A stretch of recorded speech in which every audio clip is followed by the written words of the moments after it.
Have you ever felt like forgiveness is too difficult, like the pain is too deep, and letting go seems impossible?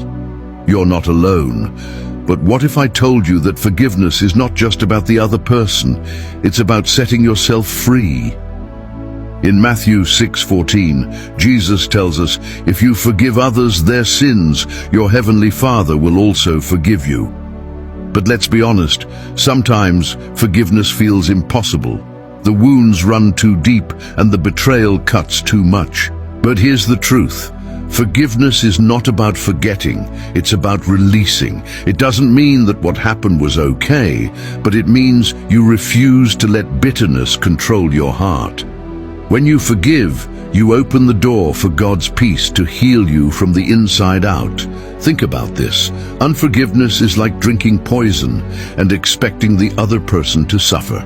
But when you forgive, you break the chains of resentment and make room for God's love to work in your life. So who do you need to forgive today? Comment Amen if you choose to walk in freedom.